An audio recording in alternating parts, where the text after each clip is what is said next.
Hello. നമ്മളിൽ പലരും എല്ലാ ദിവസവും ഭയങ്കര ഡിസിപ്ലിനായിട്ട് മുന്നോട്ട് കൊണ്ടുപോകാൻ ശ്രമിച്ചാലും പലപ്പോഴും അത് പറ്റാറില്ല അല്ലേ?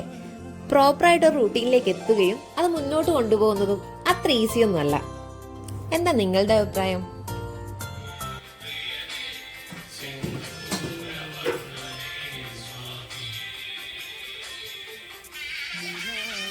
This is the best part.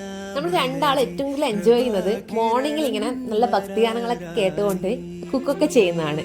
എൻ്റെ ഒരു പ്രോപ്പർ ഡേ എങ്ങനെ ആവണമോ അങ്ങനെ ഞാൻ ആഗ്രഹിച്ചിട്ടുണ്ടായ ഒരു ദിവസം തന്നെയായിരുന്നു ഇന്നത്തേത്. കാരണം എല്ലാ കാര്യങ്ങളും ഞാൻ പ്രോപ്പറായിട്ട് തന്നെ ഫോളോ ചെയ്തിട്ടുണ്ടായിരുന്നു. ഇങ്ങനെയൊക്കെയാണ് എൻ്റെ ഒരു രാവിലെ എപ്പോഴും നമ്മൾ ഓഫീസിൽ പോകുന്നതിന് മുന്നേ നോർമലി ചെയ്യുന്ന കാര്യങ്ങളൊക്കെ ഇതാണ്. അപ്പൊ എല്ലാ ദിവസവും ഇങ്ങനെ ചെയ്യാനൊന്നും പറ്റാറില്ല, നമ്മളെല്ലാവരും മടിയന്മാരല്ലേ. അപ്പൊ ചില സമയത്ത് കിടക്കുന്ന എണീക്കാനേ തോന്നാറില്ല. പക്ഷെ മോസ്റ്റ് ഓഫ് ദ ഡേയ്സ് ഇങ്ങനെയൊക്കെയാണ്. ബാക്കി വിശേഷങ്ങളൊക്കെ നമുക്ക് നെക്സ്റ്റ് വീഡിയോ കാണാം കേട്ടോ. അതുവരേക്കും ടാറ്റാ.